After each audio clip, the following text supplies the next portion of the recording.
દરેક ખેડૂત મિત્રોને વિનંતી છે પોતાનું માઇક મ્યુટ રાખશો.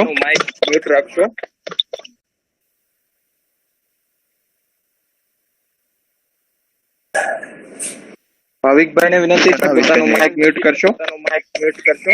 શેના વિશેની ગોષ્ઠી છે ભાઈ? હેલો, શેના વિશેની ગોષ્ઠી છે? શેરડી વિષયક આપણે આજે વિકૃષિ ગોષ્ઠી 5 નું આયોજન કરી રહ્યા છીએ.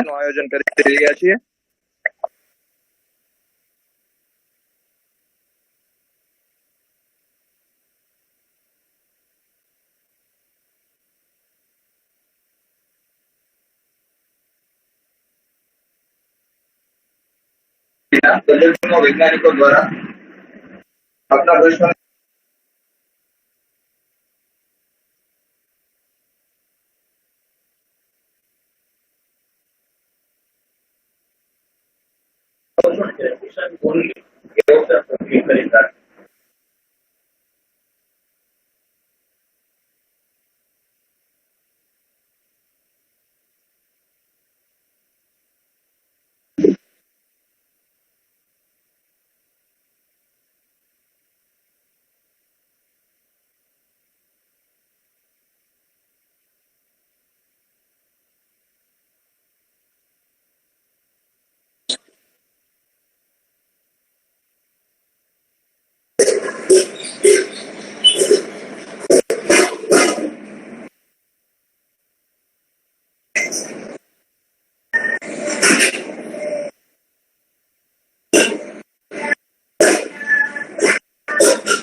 પંખો એવું લાગે છે બંધ. હા,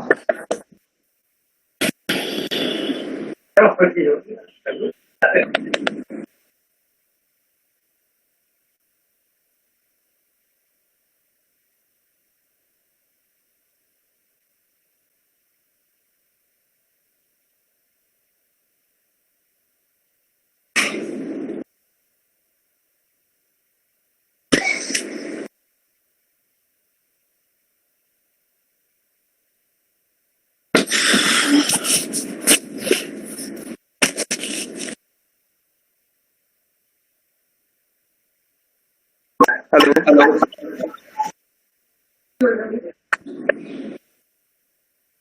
ટૂંક જ સમયમાં આપણે કાર્યક્રમની શરૂઆત કરવા જઈ રહ્યા છીએ.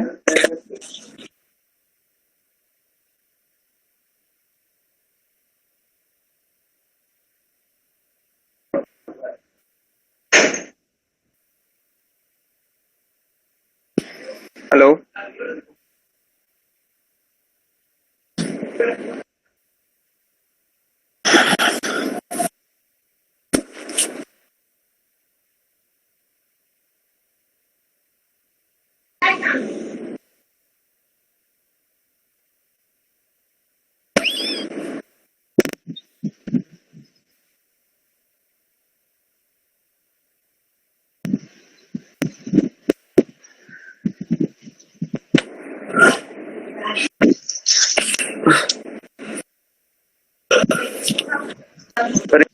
દરેક ખેડૂત મિત્રોને વિનંતી છે કે પોતપોતાનું માઇક મ્યુટ રાખશો.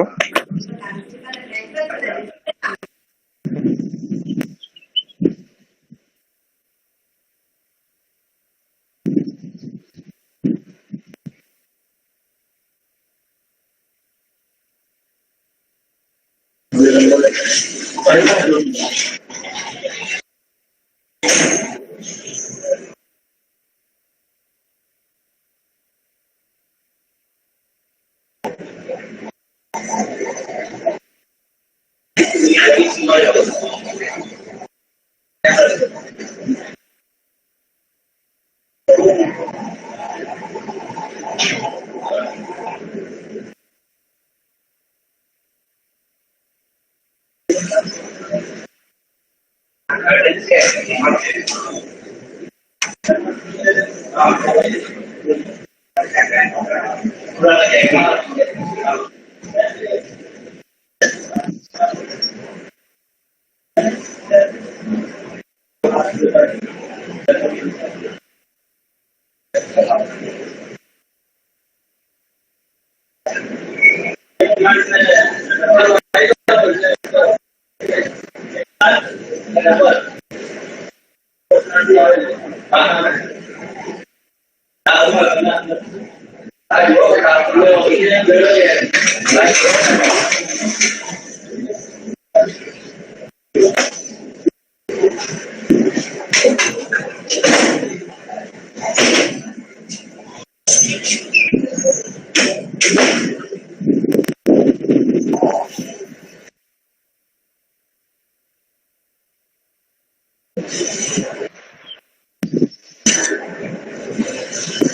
ટૂંક જ સમયમાં એક કોશિક વર્ષે 5 નો શરૂઆત કરવા જઈ રહ્યા છે.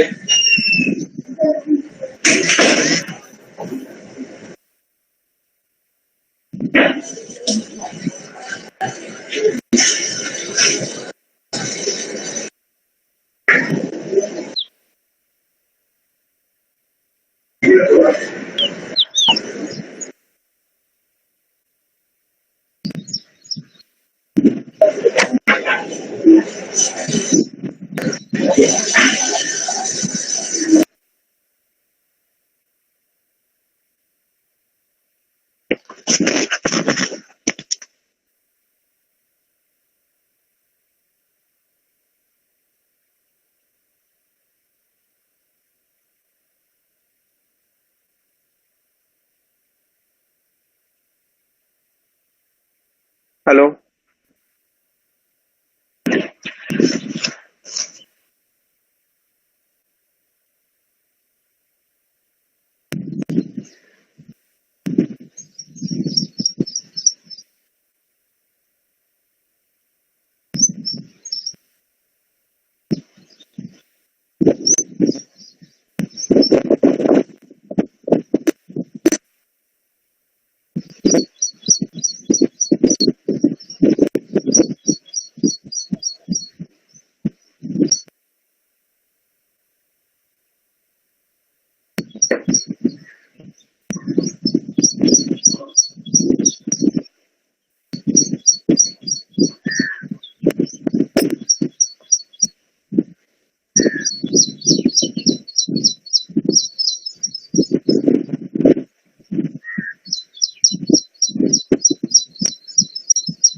માખી લાગે ને માખી લાગે એટલે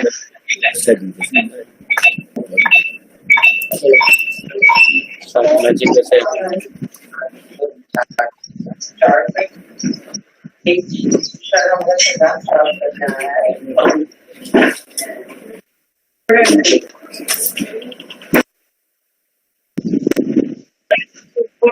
છે. એટલે નીચે છે નીચે પૈસા મૂકેલા છે ને તેમાં જોઈ એ તો લફરમાં પણ નીચે છે આમ. તાણી મૂકે આપણે હોય તો બે એવું થોડું મૂકે ખેડૂત મિત્રોને વિનંતી છે કે પોતાનું માઇક મ્યુટ રાખશો.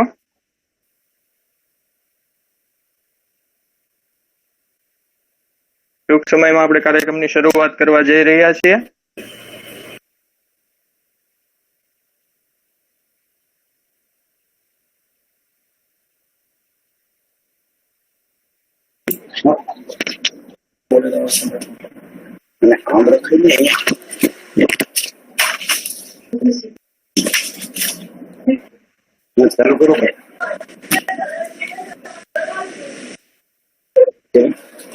નમસ્તે, સુપ્રભાત.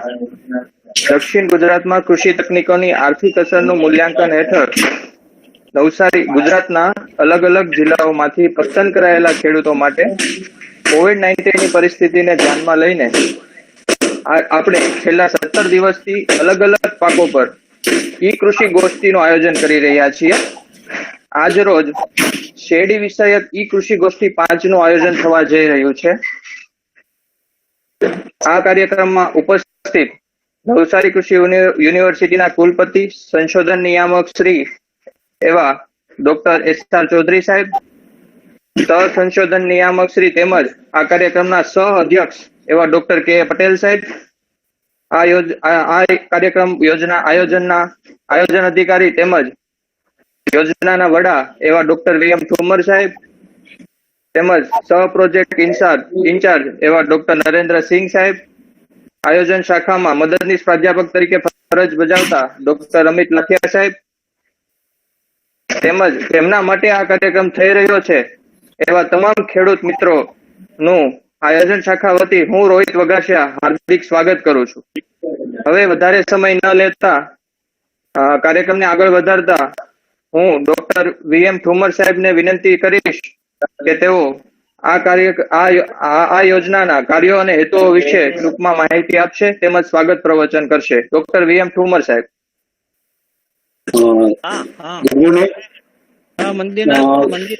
ખેડૂત મિત્રો, આજના પાંચમી કૃષિ ગોષ્ઠીમાં આપ સર્વેનું સ્વાગત કરતા વર્ષની લાગણી અનુભવું છું.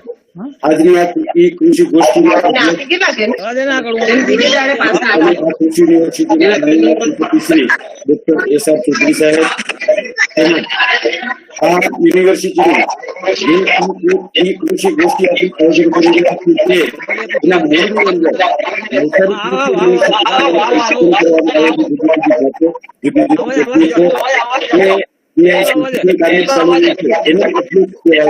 આ ગોષ્ઠીની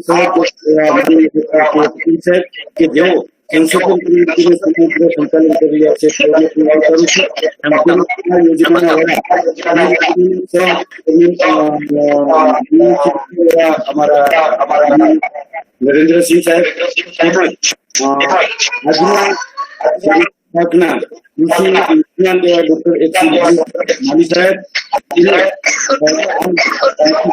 અંદર આપ સભ્ય કે જે પાલનને માટે નવસારી યુનિવર્સિટી સાથે શરીરના અસરો નિયુક્ત થયેલા આપ સર્વેનો આ સ્વાગત કરતા અનુભવું છું. મિત્રો ખાસ જણાવવાનું નવસારી કૃષિ યુનિવર્સિટી દક્ષિણ ગુજરાતનું પ્રતિનિધિત્વ યુનિવર્સિટી છે. આ યુનિવર્સિટી દ્વારા દક્ષિણ ગુજરાતની મુખ્ય પાકો ખેડૂતોને જે સિદ્ધિ કૃષિ પાકોના સંશોધન કાર્ય કરી રહ્યા છે. જ્યારે આ સંશોધન ખેડૂતોની આર્થિક પ્રગતિમાં કેટલું ઉપયોગી છે, ખેડૂતોની આર્થિક પ્રગતિ કેટલી થાય છે એ માટે અત્યાર સુધી રાજ્ય સરકાર પાસે યોજના ન હતી. દક્ષિણ ગુજરાતની નવસારી કૃષિ યુનિવર્સિટી દ્વારા તૈયાર કરવામાં દ્વારા દક્ષિણ ગુજરાતના ખેડૂતોની અને કેટલીક શકે ત્યાં અમારા પ્રયત્ન છે. એના માટે દક્ષિણ ગુજરાતના 5 જિલ્લાઓ જિલ્લાઓ અને એના તાલુકાઓ અને કુલ 21 જેટલા પાકો માટે શેરડીના ખેડૂતો પસંદ થયા છે એવું નથી. 21 પાકોના વિવિધ પાકોના ખેડૂતો અમે નક્કી કરેલા જે ખેડૂતો પાસે અમે જ્ઞાન કરે પાકની અમારી ખેતી કઈ અસરો થઈ એના માટે અમારા ખેડૂતોએ ખેડૂતોની મુલાકાત લઈ અને એની માહિતી એકત્રિત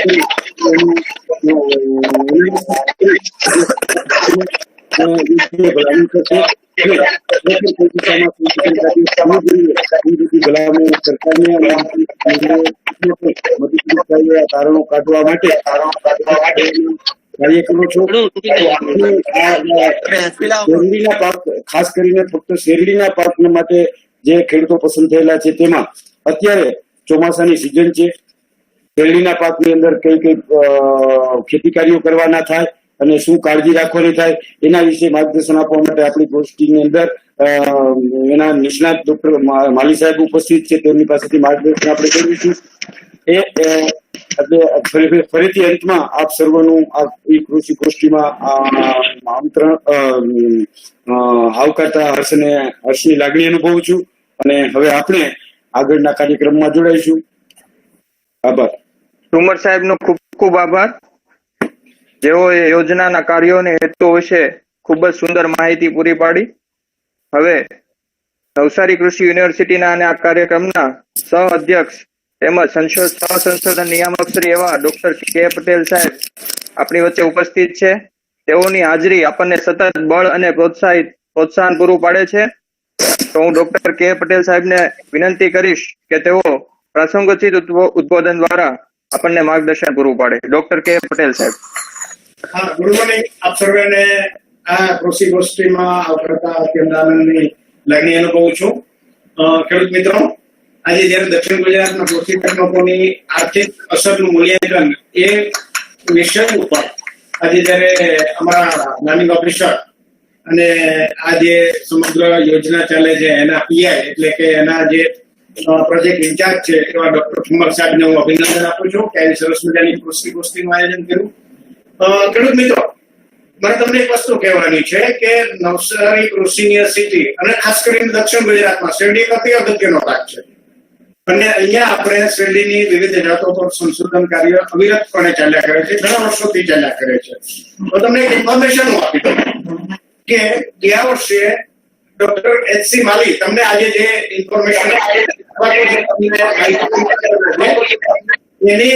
એના માર્ગદર્શન અથવા તો એની કેપ્ટનશીપ હેઠળ આ કૃષિ યુનિવર્સિટીના શેરડી સંશોધન કેન્દ્રને એક એવોર્ડ મળેલો છે જે ખૂબ અગત્યનો છે અને આપણને તમારા અને મારા બધાનો કોલર ઊંચા કરીને આપણે ગૌરવ સાથે કહી શકીએ કે આવો સરસ મજાનો આવો સારો પ્રેસ્ટિજિયસ એવોર્ડ આપણને મળ્યો છે.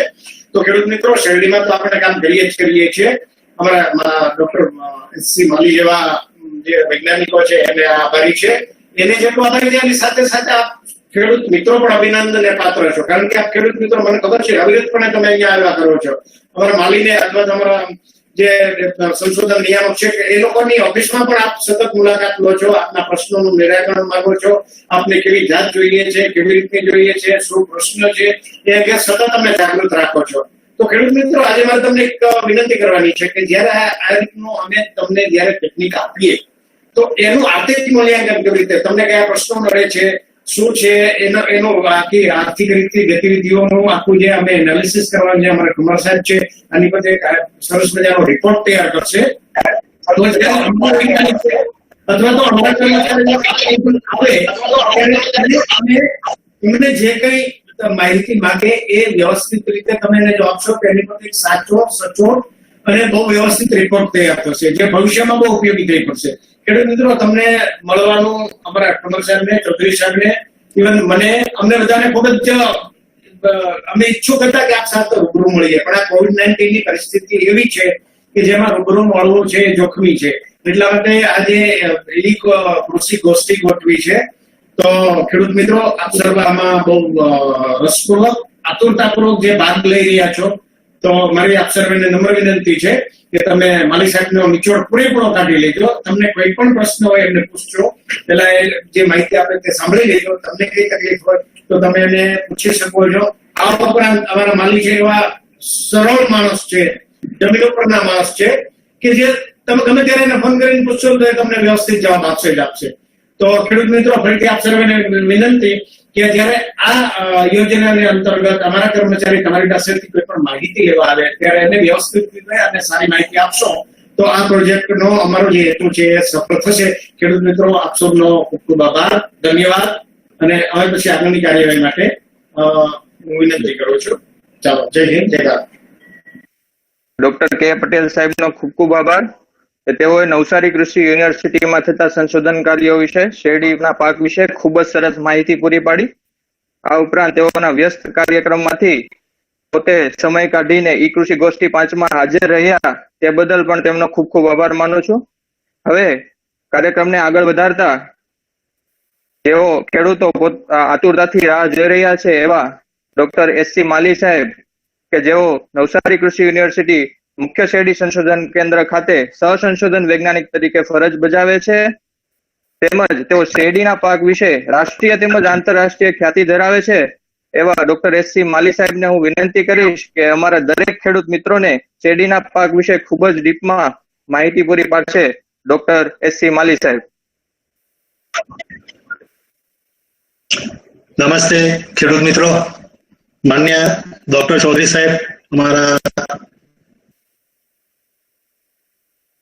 કુલપતિ સાહેબ, એડીઆર સાહેબ, કે પટેલ સાહેબ, બધા અધિકારીઓ તથા ખેડૂત મિત્રો, શેરડી એ આપણા વિસ્તારનો ખૂબ જ અગત્યનો પાક છે. એગ્રો બેઝ ઇન્ડસ્ટ્રીની રીતે જો જોઈએ તો કાપડ ઉદ્યોગ પછી બીજા નંબરે આવતો આ પાક એ દક્ષિણ ગુજરાત માટે એ ખૂબ ઉપયોગી છે અને કરોડરજ્જુ કહીએ તો કઈ ખોટું નથી. મિત્રો, અત્યારે હાલની જે પરિસ્થિતિ છે COVID-19ની, એના કારણે ઘણી તકલીફ પણ થઈ છે. હમણાં ચીને પણ આપણા પર હુમલો કર્યો કે થોડુંક સમસ્યા ઊભી થઈ, તો આપણે અત્યારે ચીની કમ એટલે કે ચીનનું જે કઈ છે એ આપણે હવે ઉપયોગમાં નથી લેવાનું. આપણે બીમાર થઈએ તો ડોક્ટર એમ કહે છે કે ચીની કમ એટલે કે ખાંડ આપણે ઓછી ખાવાની, પરંતુ જ્યારે શેરડીના ઉત્પાદનની વાત આવે ત્યારે આપણે એ ચીની કમ નથી કરવાની, એને વધારવાની છે. ખાંડ તો આપણી વધવી જ જોઈએ અને તો જ આપણે મોદી સાહેબ કહે તેમ આત્મનિર્ભર થવાનું છે. અત્યારે જે પરિસ્થિતિ છે એમાં આપણે સરપ્લસ છે. ખાંડ આપણી જે જરૂરિયાત છે એની સામે લગભગ 50 લાખ ટન જેટલી વધારાની છે આપણી પાસે. તો મિત્રો, અત્યારે જે ઈ કૃષિ ગોષ્ઠીમાં આપણે જે વાત કરવાની છે કે એની શું અસર થઈ છે. હમણાં જે 22 કે 25 માર્ચ થી લઈને એ મે સુધી જે લોકડાઉનનો પીરિયડ ચાલ્યો એને કારણે ઘણી તકલીફ થઈ છે. જે ખાંડ છે આપણી એ મોટે ભાગે બીજા બધા ઉદ્યોગોમાં પણ એની વપરાશ થાય છે. આપણે એક ઉદાહરણ લઈએ કે આઈસ્ક્રીમ છે, તો 80% આ પીરિયડ દરમિયાન 80% જે આઈસ્ક્રીમનું વેચાણ છે એ ઘટી ગયું. ઠંડા પીણા લગભગ 50% આપણા ઓછા થઈ ગયા, એનો વપરાશ ઓછો થઈ ગયો. ચાના સ્ટોલ બંધ થઈ ગયા. નાના ગામડામાં પણ જે ચાના સ્ટોલ ચાલતા હતા એમાં ખાંડ મોટે ભાગે વપરાતી હોય છે, તો એ પણ આજે બંધ થઈ ગઈ. મીઠાઈ તથા નાસ્તામાં જે ખાંડ વપરાતી હતી તો એ લગભગ 0% જેવું થઈ ગયું એનું વેચાણ. તો આ પીરિયડ દરમિયાન ખરેખર જે ઉત્પાદન છે એની સામે આપણે જે વેચાણ થવું જોઈએ એ પણ થોડું ઓછું થયું છે. સુગર ફેક્ટરીને પણ એની અસર થઈ છે. સુગર ફેક્ટરીમાં પણ જે પ્લાન્ટિંગ જે કરતા હતા એને મોડું થયું, હાર્વેસ્ટિંગ મોડું થયું. 20% જેટલું હાર્વેસ્ટિંગ ઉપર એની અસર થઈ. 0.4% જેટલી રિકવરીમાં પણ આપણે પાછા પડ્યા છે. પિલાણ પણ મોડું થયું છે. તમે વચ્ચેના પીરિયડમાં સાંભળ્યું હશે કે મજૂરને પણ બહુ તકલીફ પડતી હતી. એ લોકો એમના ઘરે જવા માંગતા હતા અને એક બાજુ આપણી પરિસ્થિતિ એવી હતી કે ખેતરમાં શેરડી કપાઈ ગઈ હોય અને એ સુગર ફેક્ટરી સુધી નહીં પણ પહોંચી શકે. એટલે એના કારણે પણ જે ઓપરેટિંગ સિસ્ટમ છે આખી તે પણ થોડી એની અસર થઈ એના પર. ઓછી રિકવરી અને ખર્ચ પણ વધ્યો છે સુગર ફેક્ટરીમાં. ખેડૂતોની રીતે જોઈએ તો એમનું ઉત્પાદન પણ ઓછું થયું છે, કારણ કે જે શેરડી કપાઈ ગયા પછી લગભગ કોઈક વાર 2-4 દિવસની જગ્યાએ 8-10 દિવસ એ પાક ખેતરમાં પડી ગયો, સુગર ફેક્ટરી સુધી પહોંચી નતો શક્યો આ COVID-19 ની અસરને કારણે.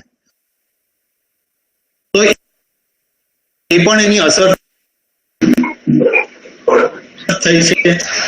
રોપણીમાં એની અસર થઈ છે. કેટલાક મિત્રો એની એગ્રોનોમી આપણે જે જોઈએ કે ખેડ ખાતરને પાણી જે ખસને જે આપવું જોઈતું હતું, બરાબર, એને ખેડ કરવી પડે, ટ્રેક્ટરથી ખેડવું પડે.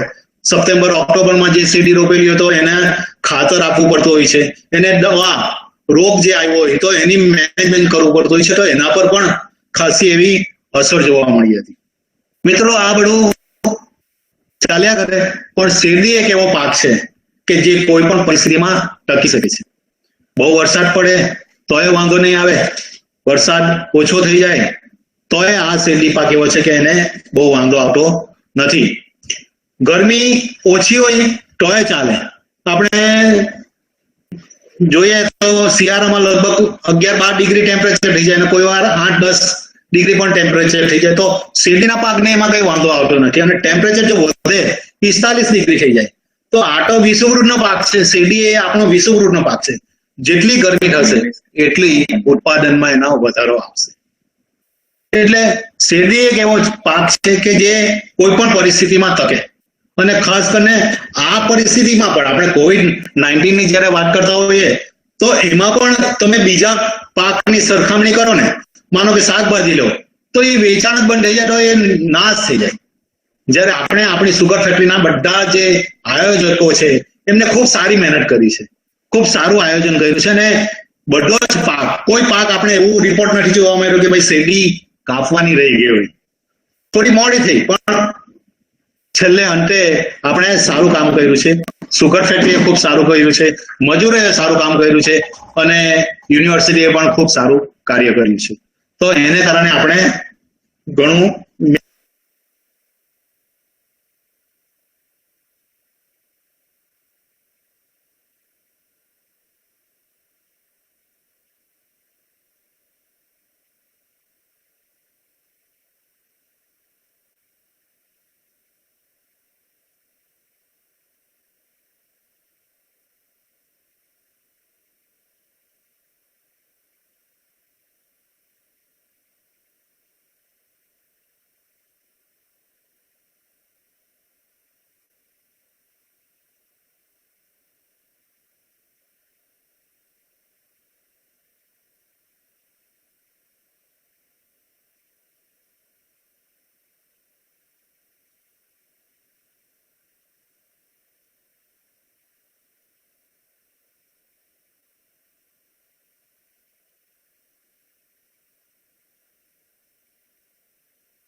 ખેડૂત મિત્રોને જણાવવાનું કે ટેકનિકલ પ્રોબ્લેમને કારણે ટૂંક જ સમયમાં ફરીથી આપણને ડોક્ટર એસી માલી સાહેબ આપણી સાથે જોડાશે.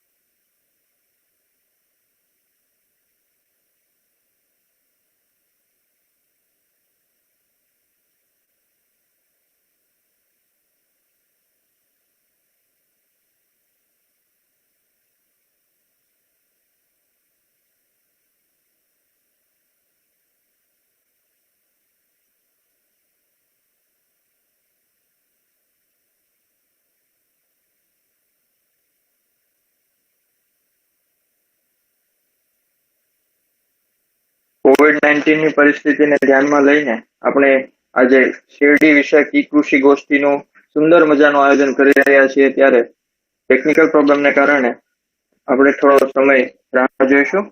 ડોક્ટર એસસી માલી સાહેબ ટૂંક સમયમાં આપણી સાથે ઉપસ્થિત થશે.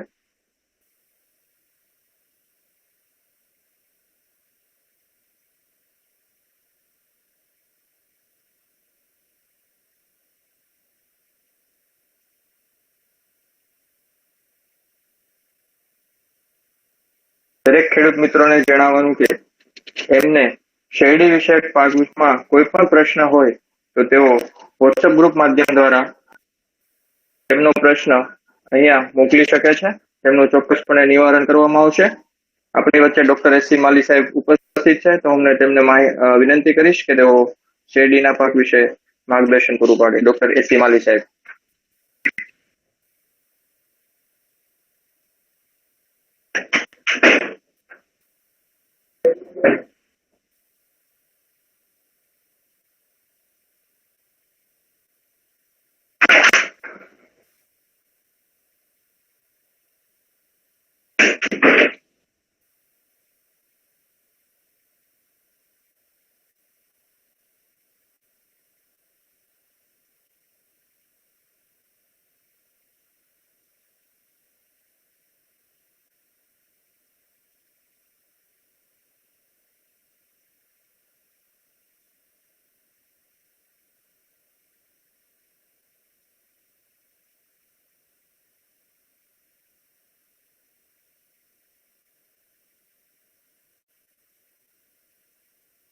માલી સાહેબને વિનંતી છે પોતાનો માઇક અનમ્યુટ કરે. તેમનો અવાજ અહીંયા સુધી પહોંચી રહ્યો નથી.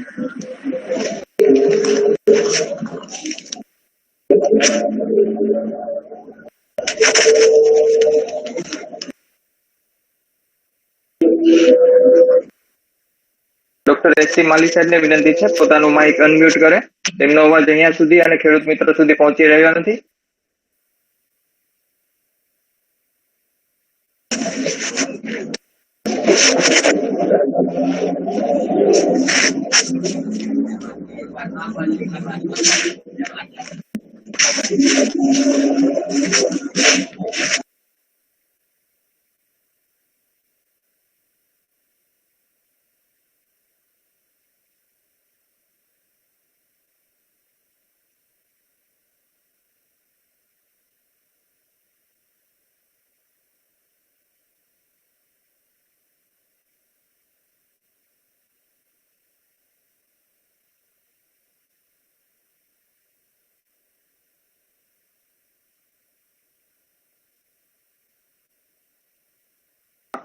આજે ઈ કૃષિ ગોષ્ઠી 5 નું આયોજન થઈ રહ્યું છે. આગામી સમયમાં ઈ કૃષિ ગોષ્ઠી 6 અને 7 નું પણ આયોજન થવાનું છે.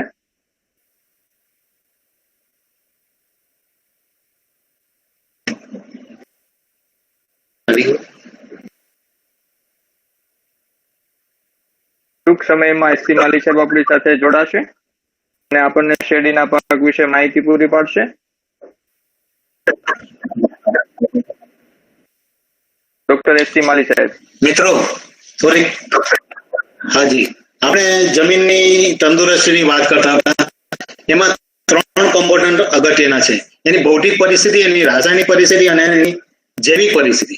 તો મિત્રો, શેરડીના ખેડૂતો માટે ખાસ એક બાબત એ છે કે 1 સપ્ટેમ્બરે શેરડી રોપાઈ જવી જોઈએ. તો એ માટે ઘણીવાર નાખે છે, 2 વાર રાઉન્ડ અપ જેવી દવા નાખી દે છે વીડીસાઇડ તરીકે, અને ચાંસિયા ખોલી નાખે છે. અને ચોમાસું 1 સપ્ટેમ્બરે શેરડી રોપાઈ જવી જોઈએ. આ પરિસ્થિતિ છે. તો ભૌતિક પરિસ્થિતિની અંદર શું થાય છે કે નીકમાં પાણી હોય તો પાળા પર રોપી દે, અથવા ભેજવાળી જગ્યા હોય તો ખેડ નહીં થાય, બરાબર ખેડ થયેલી નહીં હોય એવી જમીનમાં શેરડી રોપી દેવામાં આવે. તો એની ભૌતિક તંદુરસ્તી છે એ બગડે છે, એનો નિકાલ શક્તિ જે છે એ ખરાબ થાય છે, એનો છિદ્રાવકાશ એટલે કે એરેશન જે થવું જોઈએ તે નહીં થાય, અને એને કારણે શેરડી આપણા એના મૂળ બરાબર ચાલતા નથી હોતા. રાસાયણિક તંદુરસ્તીની વાત કરીએ તો આપણે આપણી જમીનની અંદર સેન્દ્રિય કાર્બનનું પ્રમાણ આપણે વધારવું જોઈએ. જનરલી મેં જોયું છે કે આપણા વિસ્તારમાં 0.5% કરતા પણ ઓછો ઓર્ગેનિક કાર્બન એટલે કે સેન્દ્રિય કાર્બનનું પ્રમાણ હોય છે. તો આપણે જ્યારે શેરડીની ખેતી કરવા માંગતા હોય તો એ જમીનની અંદર સેન્દ્રિય તત્વોનું પ્રમાણ જેટલું બને તેટલું વધારે ઉમેરવું છે. એટલે તમે એ છાણિયા ખાતરના રૂપમાં આપો, સુગર ફેક્ટરીનું બાયો કમ્પોસ્ટ હોય, તમે લીલો પડવાશ કરો, એ બધું કરો તો સેન્દ્રિય કાર્બન જો વધશે તો શેરડી સારી થવાની છે. બીજું છે જે ખાતર છે આપણે કઈ રીતે આપીએ છીએ, કયું ખાતર આપવું જોઈએ એ પણ ખૂબ અગત્યનું છે. કયા સમય આપવું જોઈએ એ આપણે પછીથી થોડી ચર્ચા કરીશું. અને એનો પીએચ અને ઈસી, જમીનનો પીએચ પણ ખૂબ અગત્યનો છે. જનરલી 7 જે પીએચ છે એ હોય તો એવી જમીનમાં શેરડી ખૂબ સારી થતી હોય છે. બીજું એનો જે ત્રીજો કમ્પોનન્ટ છે જૈવિક તંદુરસ્તી, એટલે જમીનની અંદર જે ઓર્ગેનિઝમો છે આપણે ઉપયોગી છે, માનો કે અળસિયા છે, જીવાણુ છે, બરાબર, તો એ પણ એટલા જ પ્રમાણમાં હોવા જોઈએ. આપણે કેમિકલ વધારે ઉપયોગ કરીને ખાતર વધારે આપ્યું, ઇન્સેક્ટિસાઇડ વધારે આપ્યું, વીડીસાઇડ વધારે આપ્યું, બધા જ કેમિકલ આપણે આપતા થઈ ગયા. એને કારણે જે અળસિયાઓની સંખ્યા છે એમાં ખાસો એવો ઘટાડો જોવા મળ્યો છે. તો એની જૈવિક તંદુરસ્તી, એની બાયોલોજીકલ જે પ્રોપર્ટી છે એ પણ ખૂબ સારી હોવી જોઈએ. અને એ જ સારી હશે તો આપણે ચોક્કસ એ શેરડી સારી મળે. એટલે તો અત્યારે હવે ઓર્ગેનિક ફાર્મિંગની અથવા જે કહીએ કે ઝીરો બજેટ ની ખેતી એની વાતો થવા માંડી છે. તો જમીનની અંદર જે જૈવિક તંદુરસ્તી છે એ પણ હોવી ખૂબ જરૂરી છે. જમીનની તંદુરસ્તીને બગાડવાના મુખ્ય કારણોમાં ભારેથી મધ્યમ જે પરિબળો છે એ ભારેથી મધ્યમ ભારે જમીન છે. વરસાદમાં પણ વહેંચણીમાં પણ હવે બદલાવ આવ્યો છે. આપણે પહેલે જે જૂન મહિનાની 4 કે 5 તારીખે અથવા મેક્સિમમ 10 જૂને આપણે ત્યાં વરસાદ આવી જતો, હવે એની વહેંચણીમાં બદલાવ થયો છે. આ વર્ષે પણ આપણે જોઈએ તો હજી આપણે સૌર ગુજરાતમાં એટલો સારો વરસાદ નથી આવ્યો.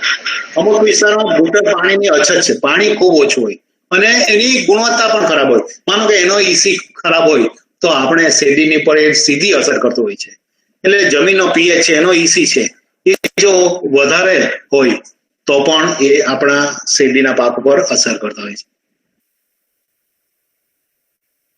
ખેડૂતોનો પણ એટલો જ હોય છે કે કુદરતી નારા, નિટાનિકો, ખેતરની ફરતે નિકાલ જે પાણી વધારાનું છે એ નીકળી જવું જોઈએ. એની નિકોમાં અવરોધ નહીં આવવો જોઈએ અને એનો રિપેરિંગ, મરામત પણ આપણે કરતા રહેવું જોઈએ. પાક ફેરબદલી કરવી જોઈએ. એટલી શેરડી નહીં, પણ તમારે પાકની ફેરબદલી પણ કરવી જોઈએ. આપણી માર્કેટની જે પરિસ્થિતિ છે તેને આધારે આપણે એ કરવું જોઈએ. તો એ બાબતમાં પણ થોડીક આપણે સભાનતા રાખવાની જરૂર છે. બિનવરાપે ખેડ કરીએ, મેં તમને કીધું કે બિનવરાપે આપણે ખેડ કરીએ. સપ્ટેમ્બર મહિનામાં શેરડી રોપી છે તો જમીનમાં વરાપ તે સમયે હોય જ નહીં, અને એ સમયે જો આપણે ટ્રેક્ટર અંદર નાખીએ તો શું પરિસ્થિતિ થાય છે આપ સૌ જાણો છો. સેન્દ્રિય અને જૈવિક ખાતરનો વપરાશ તેમજ રાસાયણિક ખાતરનો પણ અસમતોલ વપરાશ કરીએ આપણે તો જનરલી નાઇટ્રોજન, ફોસ્ફરસ, પોટાશ ને જે છે એ આપવામાં આવે છે એ 2:1:1 ના રેશિયોમાં આપવામાં આવતું છે. માનો કે ઘણા કોઈ ખેડૂત મિત્રોને એમ ઈચ્છે કે ભાઈ એકલું યુરિયા સસ્તું છે તો ચાલો ભાઈ હું એકલું યુરિયા આપું, તો નહીં ચાલે.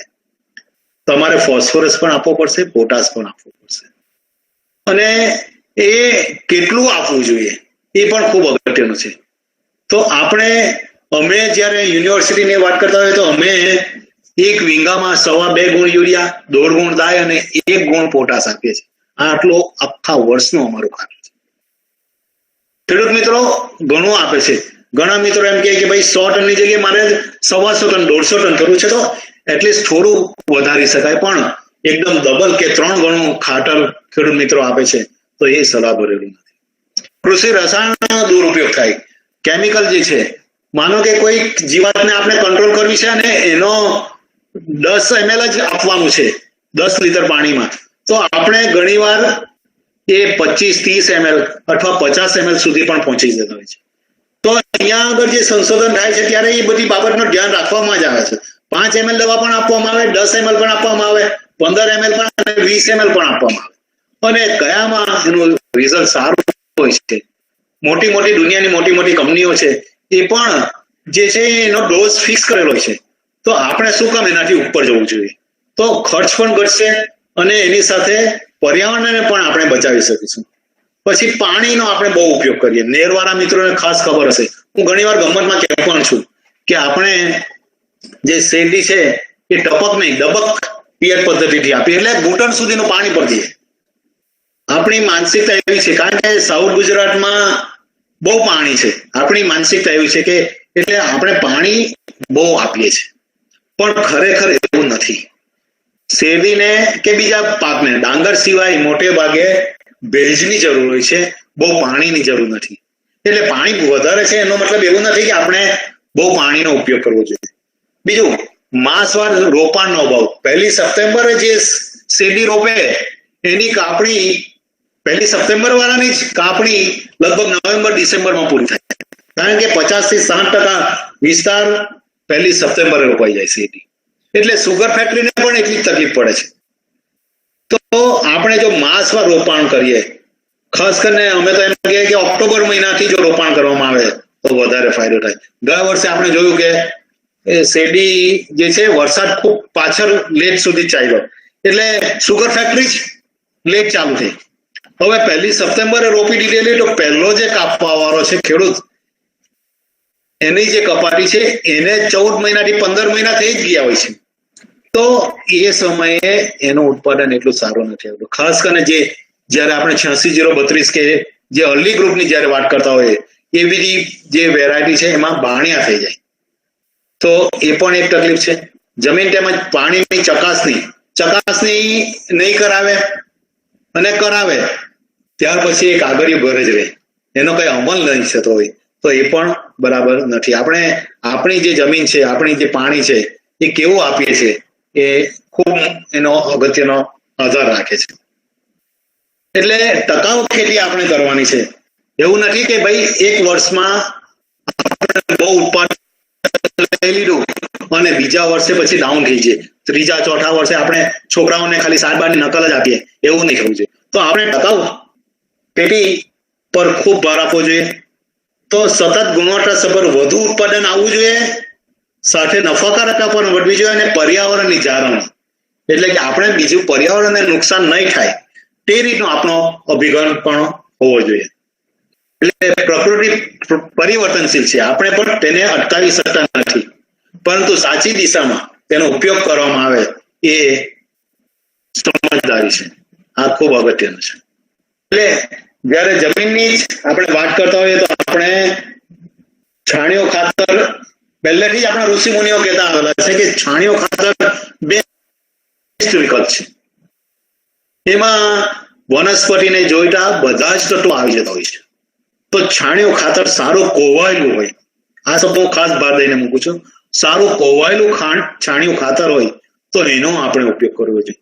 એ નહીં હોય તમારી પાસે તો તમે સુગર ફેક્ટરી વાળા બાયોકોમ્પોસ્ટ બનાવે છે, તો બાયોકોમ્પોસ્ટ એટલું સરસ બનાવતા હોય છે, તો એનો આપણે ઉપયોગ કરી શકીએ શેરડીમાં. જે નહીં હોય તો આ તમને સ્લાઇડમાં જોઈ શકો કે ટીપર છે, તણ છે, મગ છે, કઠોળ વર્ગના પાકો છે, એ બધા જો કરીએ તો એ પણ આપણી જમીનને સુધારતા હોય છે. એટલે એ ખૂબ જરૂરી છે. જે આપણો ઓર્ગેનિક કાર્બન છે કે ભાઈ પીએચ છે એને ન્યુટ્રલ કરવામાં અથવા એને સારામાં સારી કન્ડિશન જમીને લાવવામાં ખૂબ ઉપયોગી થતા હોય છે. છેલ્લે તમને કહું કે શેરડીની પટારી છે, આપણે તો શેરડીની પટારી પણ બાળી નાખીએ છીએ. હવે અમે ના પાડતા છે અને ખેડૂત મિત્રો ઘણા માની પણ જતા છે. હવે તો શેરડી સળગાવી નાખીએ છીએ, મજૂર સળગાવી નાખતા હશે, બીજું કોઈ પણ કારણ હશે, બરાબર, પણ જે પટારી જમીન છે એ તો ખેડૂતો સળગાવે છે. તો પટારી પણ નહીં છે, એ વજન કરીને નોંધ્યું છે કે હેક્ટરે 7 થી 8 ટન જેટલી એ પટારીનું વજન થતું હોય છે. તો જે જમીન આપણે આપ્યું છે એને પાછું આપી દેવાનું છે. તો એ પટારી જે છે એ સળગાવવાની જગ્યાએ જો એને જમીનમાં ડાબવામાં આવે તો પણ આપણે એક સારો વિકલ્પ ઓર્ગેનિક મળી શકે એમ છે. બીજું, ઊંડી ખેડ કરવી ખૂબ જરૂરી છે. મિત્રો, હવે ઘણા ખેડૂત મિત્રો 2 આંખના ટુકડા, 3 આંખના ટુકડા રોપતા થયા છે. હવે નવી પદ્ધતિ આવી છે, 1 જ આંખના ટુકડા એનાથી રોપવાનું. પણ ઘણીવાર એક આંખના કુકડામાં એવું થઈ જાય છે કે એ જે ખેતરમાં છે એ મૂળ સાથે ઉખડી જતી હોય છે, કારણ કે આપણે ઊંડી ખેડ કરેલી નથી હોતી.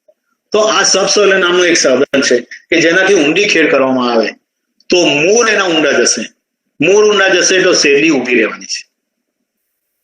તો એ ખૂબ જરૂરી છે. એટલે મૂળ ઊંડા જોવા જોઈએ, પોષક તત્વો સારી રીતે લઈ શકતા હોવા જોઈએ, અને એના માટે જે જરૂરી છે પ્રાથમિક જે ખેડ છે એ સબસોઇલર થી કરવામાં આવે, અને ત્યાર પછી આપણા જે બીજા બધા જે સાધનો છે એનાથી ખેડ કરવામાં આવે. ખાસ કરીને વરાપના સમયે આપણે જો એ ઉપયોગ કરીએ તો ખૂબ સારું પરિણામ મળી શકે એમ છે. સીડ ટ્રીટમેન્ટ આપવી જોઈએ, બીજને માવજત આપવી જોઈએ. બરાબર. ઘણા મિત્રો એમ કે અમારે તો ઉધર સોંપી દેવાનું, મજૂર અમારું કરે નહીં. બધી વાત બરાબર. માનો કે તમે 10 વીઘા કરતા હોય તો તમારો સીડ પ્લોટ તો તમે કરી શકો ને. તમારો બિયારણનો પ્લોટ છે એને તો સીડ ટ્રીટમેન્ટ આપી શકો. તમે 10 વીઘામાં શેરડી કરતા છે તો 1 વીઘું તમારું પોતાનો બીજ પ્લોટ બનાવો, એને સીડ ટ્રીટમેન્ટ પૂરેપૂરી આપો. બધાને આપી શકો તો સારી વાત છે, પણ તમે જો સીડ પ્લોટને સીડ ટ્રીટમેન્ટ આપશો તો હું માનું છું કે 10 થી 15% ઉત્પાદનમાં એમાં પણ વધારો કરી શકાય છે. ટુકડા 2 આંખના કે 1 આંખનો હોવો જોઈએ. ખૂબ તંદુરસ્ત કુમળું બિયારણ હોવું જોઈએ. 8 થી 10 મહિનાનું જો કુમળું બિયારણ હોય તો એનો ઉગાવો ખૂબ સારી રીતે થાય છે. બીજું એનું સોર્ટિંગ થઈ જવું જોઈએ. એટલે શેરડી ડાયરેક્ટ ખેતરમાં નહીં, શેડા પર એનું સોર્ટિંગ થવું છે. રોગવાળી હોય, જીવાતવાળી હોય, એ શેરડી જો આપણે શરૂઆતમાં જ કાઢી નાખીશું તો હું માનું છું કે આપણી શેરડી સારી થશે. રાતરાવાળી શેરડી રોપીશું, સુકારાવાળી શેરડી રોપીશું તો શેરડી થોડી ઉગવાની છે, એમાંથી રાત્રો ઉગશે, સુકારા આવશે, ચાબો કાંજો આવશે, બધી જીવાતો આવશે, એનું મળી જશે. તો આ એ બાબતની ખૂબ કાળજી રાખવી જોઈએ કે બિયારણ આપણું જે છે એ તંદુરસ્ત હોવું જોઈએ, કુમળું હોવું જોઈએ, તો આપણે સારું ઉત્પાદન એમાંથી મેળવી શકીએ છીએ. મિત્રો, નવસારી કૃષિ યુનિવર્સિટી દ્વારા ઘણી બધી જાતો આપણે તૈયાર કરી છે. જે 671 તમને ખબર છે 1984-85 માં આપણે રિલીઝ કરી હતી. તો ઘણી બધી જાતો બીજા સેન્ટરની સારી લાગી એ આપણે કરી. તો જ્યારે આપણે ખેડ ખાતરની વાત કરતા, હવે વેરાયટી કઈ રોપવી જોઈએ તો ઘણી બધી વેરાયટી છે. અમે બીજા સેન્ટરની પણ આપણે સારી લાગી તો એ ભલામણ કરી છે. આપણા દ્વારા જે તૈયાર થયેલી છે એન સિરીઝ વાળી, તેમાં હાલ જે પ્રવર્તમાન છે બધી સુગર ફેક્ટરીમાં તો એ 50-71 411 તમે ઘણા ખેડૂત મિત્રો 411 તરીકે પણ એને ઓળખતા હોય છે. ખૂબ સારી વેરાયટી છે. ઘણી સુગર ફેક્ટરી હમણાં 25 સપ્ટેમ્બર એની તારીખ આપી છે. બરાબર. તો આ વેરાયટીમાં રોગ આવવાની શક્યતા ખૂબ ઓછી છે. બીજું, એનો લાંબ પાક ખૂબ સારો થાય. તમે 50-71 નો જો તો ઘણા મિત્રોએ મેં જોયું છે કે એનો લાંબ પાક 4 થી 5 લાંબ પાક પણ થાય 50-71 માં. તો એવી વેરાયટી જો આપણે કરતા હોઈએ તો શેરડીનું વેરાયટીનું જ્યારે આયોજન કરતા હોય ત્યારે આ બાબત ખાસ ધ્યાનમાં રાખવાની છે કે રોપાણ અને લાંબ એ બેવનું એવરેજ કાઢો તમે, તો આપણે આ જે નવસારી કૃષિ યુનિવર્સિટી દ્વારા જે બહાર પાડેલી જે વેરાયટી છે એમાં આપણે આગળ નીકળી શકીએ છીએ. અત્યારે પણ અમે 13-73 અને 13-72 નામની 2 વેરાયટી આપી છે. ખૂબ સારી છે. નોન લોજિંગ છે, નોન ફ્લાવરિંગ, એટલે કે ધરી પડતી નથી અને ઉપર ચીમડી પણ આવતી નથી મિત્રો, અને ખૂબ શેરડી લાંબી થાય. અને ખાસ અગત્યની બાબત એ છે કે જે અર્લી ગ્રુપની વેરાયટી છે એ 14 મહિના પછી એમાં ડિટેરિયરેશન આવે છે, એની અંદર નુકસાન થવાની શક્યતા રહેલી છે. જ્યારે 13-72 ની જો વાત કરીએ તો એ 16 મહિના સુધી પણ કે 17 મહિના સુધી પણ એનો વેજીટેટિવ ગ્રોથ ચાલુ રહી છે અને ઉત્પાદન સતત આપે, સાંઠાની લંબાઈ સારી થાય. તો એવી શેરડી પણ આપણે કરવી જોઈએ. મિત્રો, વેરાયટીની વાતો કરવાની મારું તો સબ્જેક્ટ જ એ છે કે નવી જાતો તૈયાર કરવાની. એટલે વેરાયટી ઘણી બધી આવી છે.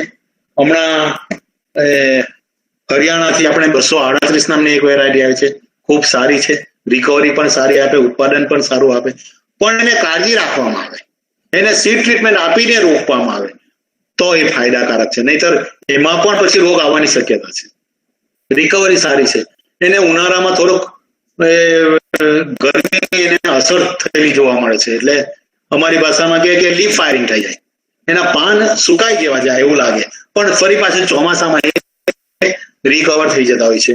બીજી ઘણી બધી વેરાયટી છે. VSI વાળાએ 12121 કને એટલે કે 8005 નામની વેરાયટી બહાર પાડી છે.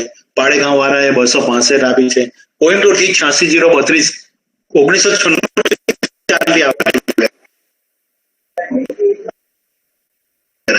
અને હજુ પણ આપણા વધારે વિસ્તાર તો 86032 નો છે. અમારા પેનિન્સ્યુલર ઝોનની એ રિલીઝ વેરાયટી છે. તો 86032 ખૂબ સારી વેરાયટી છે, સારી રિકવરી આપે છે. પણ એ 12 થી 14 મહિનામાં કપાય એના શાખા છે એમાં ધીરે ધીરે સુકારો ચાલુ થઈ જાય છે, સુકાઈ જતા હોય છે. એટલે ત્યારે પછી ઉત્પાદન લોસ આવે. ઘણા ખેડૂત મિત્રોને એમ થાય કે મારી શેતી ખૂબ સારી રીતે છે એટલે ઉત્પાદન ઓછું આવ્યું. તો એમાં બાણિયાનું પ્રમાણ જે છે એ વિશેષ જોવા મળે છે. તો એ બાબતની કાળજી રાખે. એટલે સુગર ફેક્ટરી વાળા પણ હવે થોડું એ બાબતમાં ધ્યાન રાખે છે કે 86032 હોય તો એ વહેલી કાપી લે છે. તો એ જ રીતે બીજી ઘણી બધી વેરાયટી છે. હમણાં કોઈમ્બતુર વાળાએ 11015 કને એક નવી વેરાયટી છે, 9 મહિનામાં તૈયાર થઈ જાય. એ લોકોનું કેવું છે કે 9 મહિનામાં આ શેરડી તૈયાર થઈ જતી. તો 11015 નામની પણ વેરાયટી આપી છે. બીજી ઘણી બધી વાત છે, પણ આપણે આજે શેરડીની ખેતી પદ્ધતિ વિશે વાત કરવાની છે. એટલે હું બહુ વેરાયટીને લગતું બહુ ડિટેલમાં નથી જતો મિત્રો, પણ આપણે જ્યારે પણ સમય મળશે તમારી સાથે વાત કરવાનો મોકો મળશે ત્યારે આપણે એ વિશે પણ વાત કરીશું કે આપણે કઈ કઈ વેરાયટી કરવી જોઈએ. આપણા વિસ્તારમાં મોટે ભાગે છે એ 86032 265 છે, 411 એટલે કે 5071 છે, 137273 એનો વિસ્તાર છે. અને બારડોલી સુગર ફેક્ટરીના વિસ્તારમાં 985117 નામની પણ એક વેરાયટી છે કે જેનો પણ ખાસો એવો વિસ્તાર નોંધાયો છે. એટલે બહુ પહેલા આપણે એમ કહેતા જયારે 671 નો જમાનો હતો, જે વૃદ્ધ અથવા મોટી ઉંમરના જે ખેડૂત મિત્રો હશે એમને ખ્યાલ હશે કે 671 જેવી કોઈ વેરાયટી આવી નથી. એક ખેડૂતે મને ખ્યાલ છે 1996 અમે એનું સન્માન કરેલું, એને 300 ટન એક હેક્ટર ઉત્પાદન કરેલું, એટલે એક ગુંઠામાં 3 ટન. બરાબર. તો એ પણ શક્ય છે, પણ ક્યારે એનું મેનેજમેન્ટ બરાબર હોય. તો 671 ખૂબ સારી હતી, આપણે એને સાચવી નહીં શક્યા. 90% 95% વિસ્તાર આપણે આપણા વિસ્તારમાં 671 નથી. એને કારણે મોનોક્રોપિંગ થયું. એક જ વેરાયટીનું વાવેતર થયું, એના કારણે વિલ્ડ અને રેડ રોટ આવ્યો અને એને કારણે આપણે જે આપણી ખૂબ પ્રિય આપણી લાડલી જે વેરાયટી હતી 671 આપણે એને છોડી પણ દેવી પડી. પણ હજી આજે પણ ઘણા મિત્રો છે, મેં ઘણા પ્લોટ જોયા પણ છે, જે કાળજી રાખે છે એ 671 બનાવી શકે છે. તો જયારે એ પીરિયડનો જે ગાળો હતો 1980 થી લઈને 95 સુધીનો ગાળો, એ 671 નો હું તમને કહું કે એ 671 માટેનો ગોલ્ડન પીરિયડ હતો. રિકવરી આપણી ગુજરાતની એવરેજ રિકવરી 11.65% સુધી પહોંચી ગઈ અને ઉત્પાદન પણ 89 ટન પ્રતિ હેક્ટર આપણે એ સમયે મેળવેલો હતો. પરંતુ પેલું સંસ્કૃતમાં કહેવત છે કે અતિ સર્વત્ર વર્જ્ય, એટલે કે હવે જે અતિ થાય એને કારણે તકલીફ છે. તો આપણે એને કંટ્રોલ કરવા માટે એ રોગને, ખાસ કરીને રાત રોગ અને સુકારોને, તો નવસારી કૃષિ યુનિવર્સિટી એ સમયે 9132 નામની ફર્સ્ટ વેરાયટી આપણે બહાર પાડેલી કે જે રોગ સામે ટકી શકે, બિલકુલ રોગ નહીં આવે. તો એ વેરાયટી ખૂબ સારી ચાલેલી અને ખાસ જે રાત્રો અને સુકારોને કંટ્રોલ કરવા માટે 9132 ચોક્કસ ખૂબ સારો ભાગ ભજવેલો હતો. હું 2-3 વેરાયટીની જ વાત કરું. 5071 ની આપણે વાત કરી કે ખૂબ સારી, ઉત્પાદન સારું આપે, લાંબ પાક સારો થાય અને રોગ મેં હજુ સુધી જોયો નથી. રાત્રો અને સુકારા નામના રોગ 5071 માં મેં જોયો નથી. એ સિવાય આપણે હમણાં છેલ્લા 2-3 વર્ષમાં 1373 નામની એક વેરાયટી આપી કે જેની અંદર પેરેન્ટમાં આપણે 91132 બે જે વેરાયટીની વાત કરી, તો ફિમેલ પેરેન્ટ તરીકે આપણે 91132 લીધી અને મેલ તરીકે આપણે 671 લીધું અને એનું કોમ્બિનેશન આવ્યા 1373 માં આપણે જોવા મળેલું છે.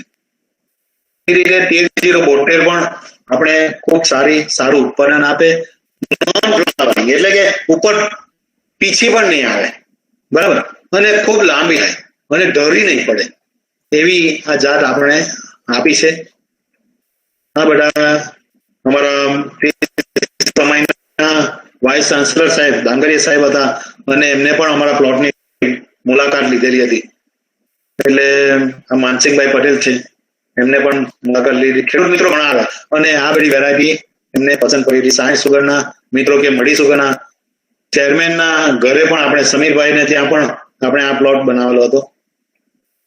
બીજી ઘણા મિત્રો 20-22 વીંગામાં આપણે જે જોઈએ તો આ પીડી પટેલ ભરૂચમાં નવા ધંટુરિયામાં એમને કરેલી હતી ને વીંગે 38 થી 40 ટન એમને ઉત્પાદન પણ પ્રાપ્ત કરેલું હતું. તો આ વેરાયટી ખૂબ સારી ચાલી શકે એમ છે.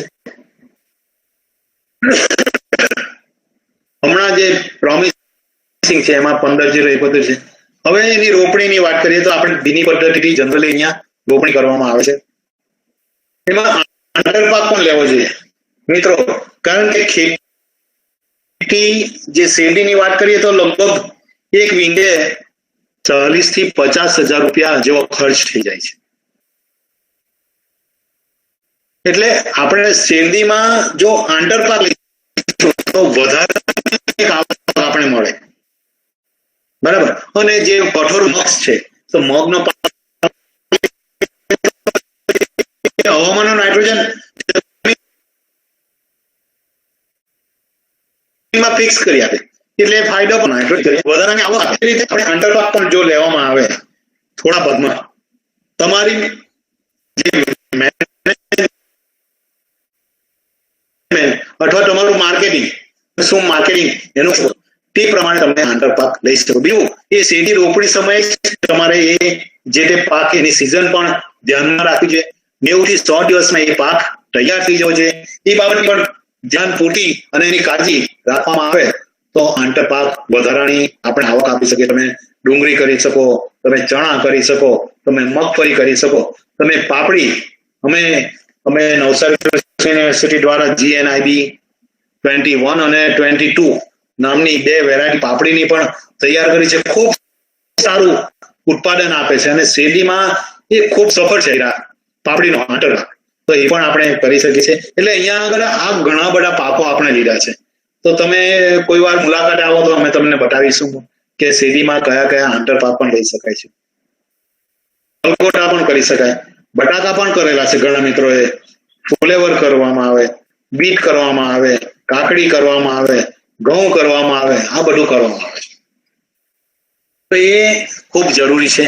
એટલે શેરડીમાં જ્યારે શેરડી રોપાણ થાય તેના બીજે કે ત્રીજે દિવસે તમે આંતરપાક પણ રોપી શકો છો. બીજું એની ખાતર વ્યવસ્થા, ખાતર કેટલું આપવાનું, તો આપણે સંકલિત આપવું જોઈએ. સાવ હું એમ પણ નથી કહેતો કે સાવ ખાતર બંધ કરી દેવું.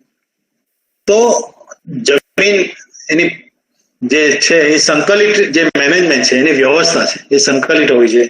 જમીનને આપણે ધ્યાનમાં રાખવાનું છે, પાક ફેરબદલી પણ કરવાની છે, આંતરપાક પણ લઈ શકવાનું, અને સેન્દ્રિય જૈવિક ખાતરો અને રાસાયણિક ખાતરો એટલે કે છાણિયું ખાતર પણ આપવાનું છે, આપણે બાયો ફર્ટિલાઇઝર પણ આપવાના છે. એટલે એઝોટોબેક્ટર, એઝોસ્પાયરિલમ, બ્લુ ગ્રીન આલ્ગી કે એસિટોબેક્ટર. શેરડી માટે હું ખાસ એસિટોબેક્ટર ની વાત કરું કારણ કે એ એન્ડોફાઇટિક બેક્ટેરિયા છે.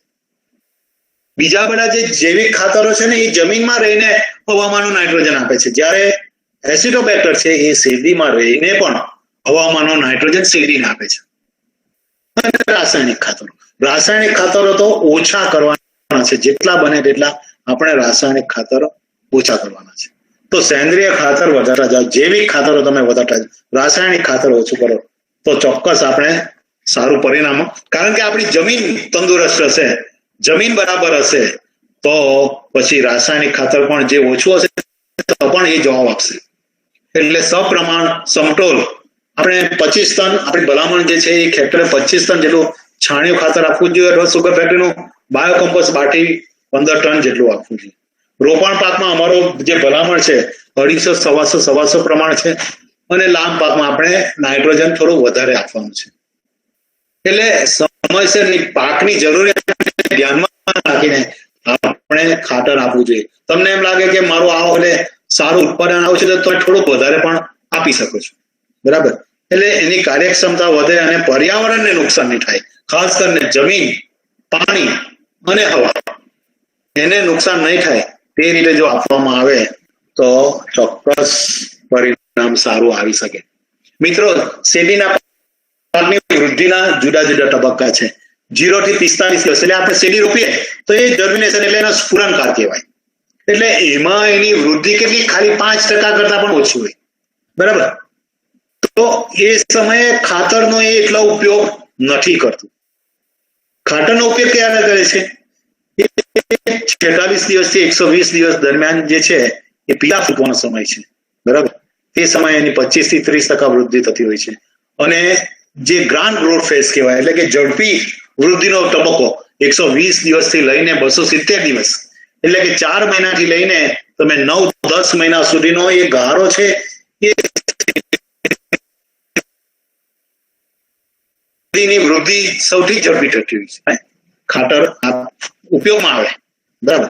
તો એ ખૂબ જરૂરી છે. પછી પરિપક્વતાના તબક્કે આપણે જે ખાતર છે એ ઓછું આપીએ તો પણ ચાલે. એટલે અહીંયા આગળ તમને આખું ગ્રાફ દ્વારા બદલામાં આવ્યું છે કે જો 45 દિવસે આપણે ખાતર જે છે એ એનો અવાઇલેબિલિટી એને છોડ લઈ શકવાની જે જરૂરિયાત એની જે છે એ ખૂબ ઓછી છે. 45 થી લઈને 270 દિવસ સુધી જે નાઇટ્રોજન, ફોસ્ફરસ કે પોટાશ છે એ આપણે આપવા જોઈએ. નાઇટ્રોજન, ફોસ્ફરસ અને પોટાશ અમે પાયામાં એટલા માટે ભલામણ કરીએ કારણ કે ધીરે ધીરે રિલીઝ થાય. એટલે શેરડીમાં જ્યારે રોપની સમય જો આપણે આપી દઈએ તો 40-45 દિવસે અવાઇલેબલ ફોર્મમાં એ કન્વર્ટ થતું હોય છે અને ત્યારે જ એનો વેજીટેટિવ ગ્રોથ ચાલુ થતો હોય છે. એટલે એ સમયે અથવા તમે એ જે ચલિત નથી આ ખાતર ફોસ્ફરસ અને પોટાશ ખાતર એટલે તમે પાળા ચડાવતી વખતે નીચે ઓરીને આપો તો એ સમયે પણ જો આપશો તો એનાથી પણ એને ફાયદો થઈ શકે છે. જ્યારે નાઇટ્રોજન ખાતરો છે તમારે થ્રુ આઉટ એના જે પાક વૃદ્ધિનો ગાળો છે એ સમયે તમે આપી શકો. પણ 240 થી કે 270 દિવસ સુધીમાં આપણે બધું ખાતર પૂરું કરી દેવાનું છે. પછી ખાતરની ટુકડાની પણ હમણાં ઘણી બધા મિત્રો વાત કરે છે અને એ આંખના ટુકડાના ખરેખર ખૂબ સારા રિઝલ્ટ છે. પણ કાળજી રાખવાની બહુ જરૂર છે. એને ઊંડું જરા જવું જોઈએ, જમીનમાં એ રોપાવવું જોઈએ બરાબર વ્યવસ્થિત રીતે. એને પાણીની કાળજી રાખવી જોઈએ. બહુ પાણી આપવાની જરૂર નથી પણ ફ્રીક્વન્ટલી તમારે થોડા સમયે એને પાણી આપવું. એ જો કરવામાં આવે તો આ જે એક આંખના ટુકડાને કારણે જે એના ટીલર છે એની જે સાંઠાની સંખ્યા છે એમાં ખૂબ વધારો જોવા મળે છે. તો આપણે એની પણ ભલામણ કરતા આવેલા છે. આ એક આંખના ટુકડા છે આપણે એ રોપી શકીએ, બરાબર. તો એના ઘણા બધા ફાયદા છે એ આપણે જોયા. મિકેનાઇઝેશન પર આપણે જવું જોઈએ. મિકેનાઇઝેશનથી આપણે ઘણું બધું ખર્ચ બચાવી શકીએ છીએ. પહેલાના વખતમાં એવું કહેતા કે ખેર ખાતર ને પાણી માલ લાવે ટાણી. તો મિત્રો ખેડ ખૂબ અગત્યનું છે. પહેલા આપણે બરડથી ખેડ કરતા હતા તો એક જ ચાસ ખોલી શકતા હતા અને કેટલી બધી વાર લાગતી હતી. આજે ટ્રેક્ટર આવી ગયા, આપણે 8-10 ચાસ એક સાથે ખોલી શકીએ, એને રોપણી કરી શકીએ, ચાસ ખુલ્લા થઈ જાય, ખેડ થઈ જાય, ખાતર અપાઈ જાય, બરાબર. સુગરકેનનું પ્લાન્ટર પણ આવેલું છે, એનું હાર્વેસ્ટિંગ મશીન આવેલું છે, એને ખોપરા કાપવા માટેના મશીન છે. હમણાં જે પટારી છે એને પણ શ્રેડરથી એને નાની પટારી ભૂકો કરી નાખે અને એના પણ ખૂબ સારા રિઝલ્ટ જોવા મળે. તો મિકેનાઇઝેશન પર પણ આપણે જવું જોઈએ જેથી ખર્ચ ઘટાડી શકાય, સમયને બચાવી શકાય. તો મિત્રો એ પણ આપણે હવે સમયની માંગ છે. ખેતીમાં ઓછું ઉત્પાદન આવવાના ઘણા બધા કારણો છે. આપણે વર્ષોથી 1955માં બારડોલી સુગર ફેક્ટરી અને 1956માં આપણે ગણદેવી સુગર ફેક્ટરી આવ્યા પછી આપણે પાછું વારીને નથી જોયું. તો શેરડીમાં આપણે સતત એનો એરિયા ધીરે ધીરે વધતો ગયો છે. તો એકની એક જમીનમાં શેરડી આપણે વાવીએ તો દર વર્ષે વાવવાની જરૂર નથી. એને રેસ પણ આપવો પડે, એને પાક ફેરબદલી પણ કરવી પડે, એને લીલો પ્રવાસ પણ આપવો પડે. તો એ આપણે કરતા નથી ત્યારે ઉત્પાદન ઓછું આવે છે. સેન્દ્રિય ખાતર નહીં આપીએ, આપણે રાસાયણિક ખાતર પર જ જો એકલો જોક આપણો આપીએ તો એને કારણે પણ એ ઉત્પાદન પર એની અસર થતી છે. સારી ગુણવત્તાવાળું બીજ નહીં વાપરીએ. ઘણી વાર આપણે શું કરીએ કે બાજુવાળા પાસેથી લઈ લઈએ કે અથવા બીજેથી લઈ લઈએ, પણ એને આપણે જોતા નથી હોતા કે એ બીજ કેવું છે. તો મારી તો એવી સલાહ છે કે જે મિત્રો શેરડી કરવા માંગતા હોય તો 10 વીંગા માનો કે એમની જમીન છે તો 1 વીંગામાં એને પોતાનો જ બીજ પ્લોટ બનાવો. બીજ સારું હશે અને ટ્રીટમેન્ટ સારી આપેલી હશે તો પરિણામ સારું જ આવવાનું છે. પાણીનો નિર્વ્યય, મેં કીધું કે ટપકની જગ્યાએ ડબક. હવે તો ટપકનો જમાનો આવી ગયો છે, આપણે ઓછું પાણી આપવાની જરૂર છે. તો પાણીનો દુર્વ્યય નહીં થાય એ પણ ખૂબ જરૂરી છે. અસમતોલ ખાતરનું વ્યવસ્થાપન. લાંબ પાકમાં આપણે કઈ કાળજી નથી રાખતા. નાસ્તા ભૂતની ચોટલી, જે આવ્યું તે સાચું. ઘણા મિત્રોને મેં જોયા છે જે વહેલી પાકતી જે જાતો છે એમાં ઘણીવાર લાંબ પાક એનો સારો નથી થતો. એમાં ગેપ પૂરવી જોઈએ. શેરડી કપાઈ ગયા પછી તરત પાણી નહીં આપવાનું, પણ તમે 10-15 દિવસ રહીને એને લાંબ પાકને જ્યારે ખેડ ખાતર કરવાના છે ત્યારે એને પહેલે પાણી આપો. એના જે ખોપડા છે એ કાપવા જોઈએ અને પછી જ્યાં ગેપ દેખાતી હોય 1 ફૂટ કરતા વધારે જ્યાં ગેપ દેખાતી હોય તો ત્યારે જ 1 આંખના ટુકડા આપણે રોપવાના. બાજુમાં દરિયામાં કોઠરીમાં કે પેલી ટ્રેમાં રોપી રાખવાના અને જ્યાં 1 ફૂટ કરતા વધારે ગેપ હોય તો તેવા સમયે આપણે આ જો કરીએ તો હું માનું છું કે લાંબ પાકનું પણ આપણું ઉત્પાદન સારું જ આવે. કુદરતના ક્રમમાં ફેરફારની અસર છે. હવે આપણે બહુ વરસાદ અનિયમિત પણ થઈ ગયો છે. 1 મહિનો પાછળ આવે છે ને 1 મહિનો પાછળ સુધી ચાલે પણ છે. ગયા વર્ષે આપણે જોયું કે ઓક્ટોબરમાં પણ વરસાદ હતો અને અત્યારે આપણે જોઈએ તો વરસાદ નથી. જૂન મહિનામાં વરસાદ આવી જતો હોય છે પણ આજે 24 તારીખ થઈ ગઈ, આપણે હજી એટલો સારો વરસાદ મેળવી શક્યા નથી. તો એ પણ એની પર અસર કરતો હોય છે. મજૂરોની અછત હોય, બરાબર.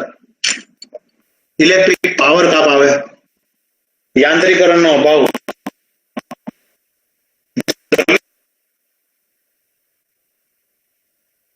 જમીનોનું વિભાજન થાય. 1 વીંગો 2 વીંગા જમીન ખેડૂતો પાસે હોય, બરાબર.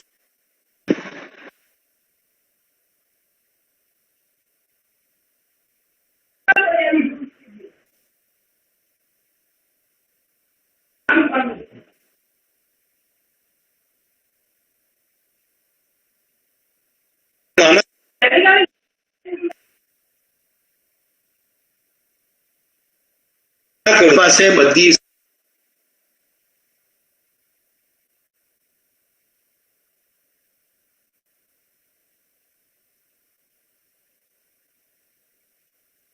એમાંની પેલામાં જ વાળી છે ને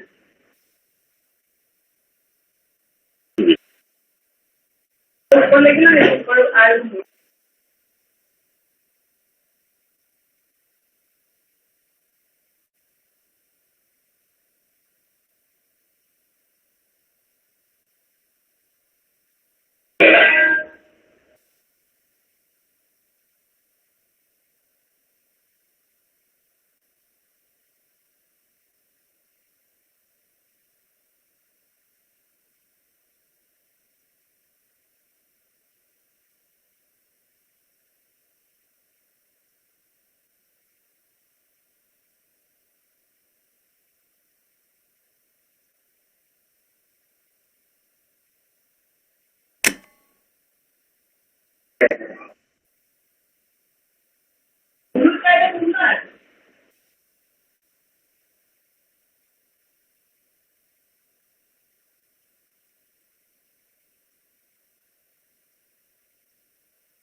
સર અવાજ નથી આવતો, ઇજનેર નથી.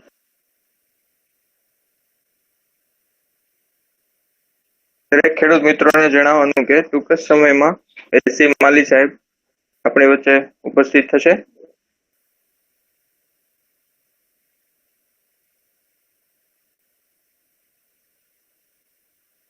ઓનલાઈન ઈ કૃષિ ગોષ્ઠીમાં ટેકનિકલ ખામીઓને કારણે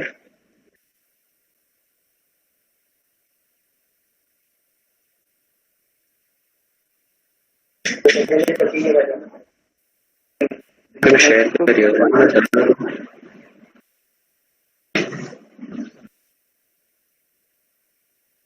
ઓડિયો આવે છે. હેલો, હા હવે કેમ આવ્યો? હા હવે સ્ક્રીન શેર નું ઓપ્શન નહીં આવ્યું પાછું.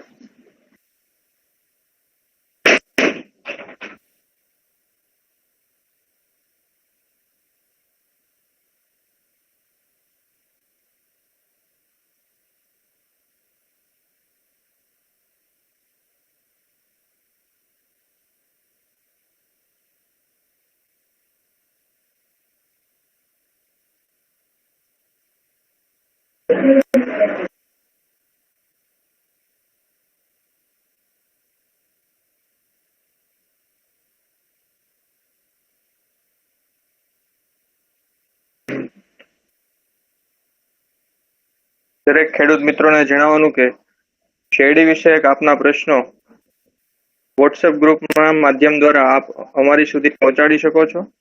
નવસારી કૃષિ યુનિવર્સિટીના તજજ્ઞો દ્વારા, વૈજ્ઞાનિકો દ્વારા આપના પ્રશ્નોનું નિરાકરણ લાવવામાં આવશે.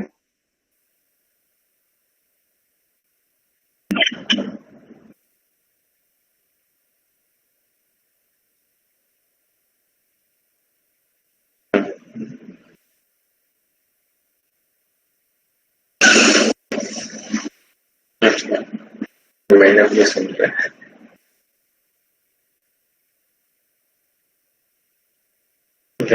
शेयर कर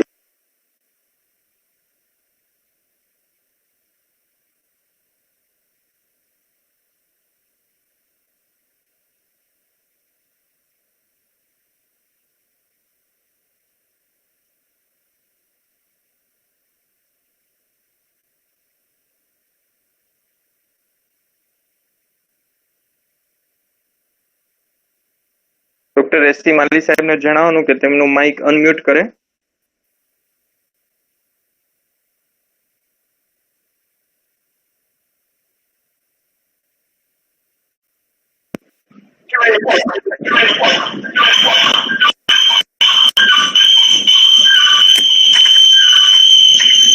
દરેક ખેડૂત મિત્રો પોતપોતાનું માઇક મ્યુટ રાખશો.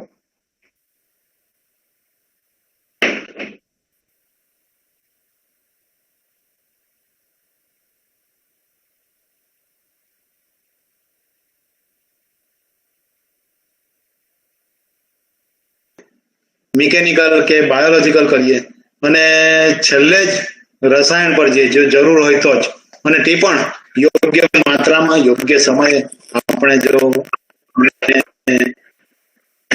કંટ્રોલ મેજર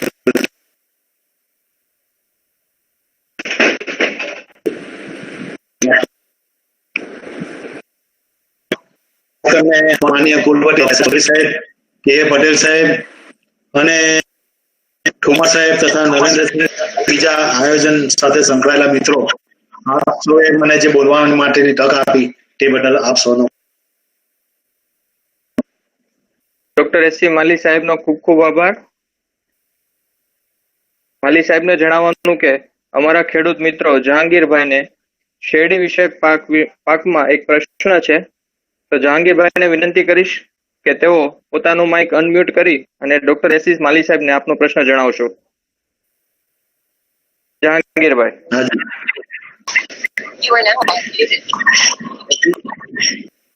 હાજી બોલો. જહાંગીરભાઈ, હેલો. હાજી બોલો બોલો. આપ આપનો પ્રશ્ન જણાવશો.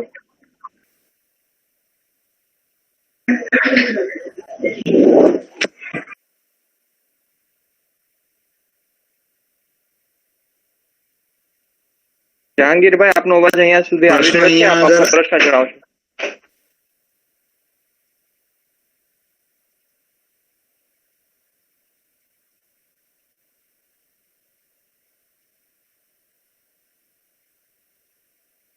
એમનો જે પ્રશ્ન છે એ લેખિતમાં જે આવેલો છે એ રીતે હું તમને કહું કે વજન વધુ શેરડીની કઈ જાતોમાં આવે છે. મિત્રો, અગાઉની વાત કરી કે 671 જેટલી સારામાં સારી વેરાયટી કોઈ નહીં હતી. અત્યારે વજન જે વધારે આવે છે એમાં 232 નો કહેવા જોયા છે કે ખૂબ સારું વજન છે.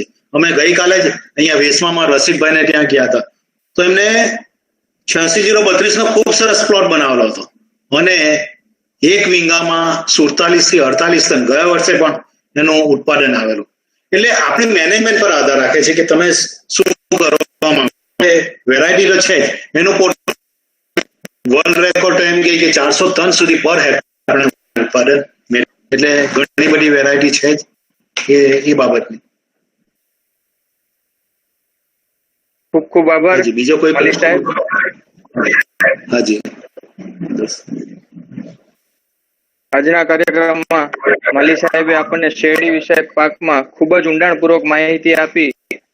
કઈ રીતે શેરડી પાકનું ઉત્પાદન વધારી શકાય, તેમજ વહેલી ઉગતી જાતો, મોડી ઉગતી જાતો અને નવસારી કૃષિ યુનિવર્સિટી દ્વારા રિલીઝ કરવામાં આવેલી જાતો 1372, 1373 વિશે ખૂબ સરસ માહિતી આપી.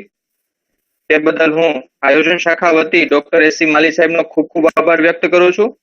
હવે કાર્યક્રમના અંત ભાગમાં હું ખેડૂત મિત્રોને જણાવવા માંગીશ કે હજુ જો આપના કોઈ પણ પ્રશ્ન હોય શેરડી વિશે તો આપ વોટ્સએપ ગ્રુપ માધ્યમ દ્વારા અમને આપના પ્રશ્નો મોકલી શકો છો. ચોક્કસપણે આપના પ્રશ્નોનું નિરાકરણ લાવવામાં આવશે. તેમજ આગામી તારીખ 30 જૂન અને 3 જુલાઈ એમ ઈ કૃષિ ગોષ્ઠી 6 અને 7 નું ખૂબ સરસ આયોજન કરવાના છીએ. ઈ કૃષિ ગોષ્ઠી 6 માં ભીંડા, રીંગણ અને ટમેટા વિશે ખૂબ સરસ માહિતી આપવામાં આવશે. તેમજ ઈ કૃષિ ગોષ્ઠી 7 માં જુવાર અને નાગલીના પાક વિશે ખૂબ સરસ માહિતી આપવામાં આવશે. તો આપ સૌ ખેડૂત મિત્રો વધારેમાં વધારે લાભ લો અને બીજા ખેડૂત મિત્રોને પણ લાભ લેવડાવો એવી વિનંતી છે.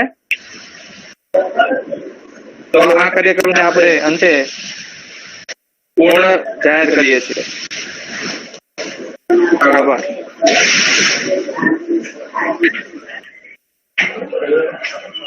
બંધ કરવાનું છે.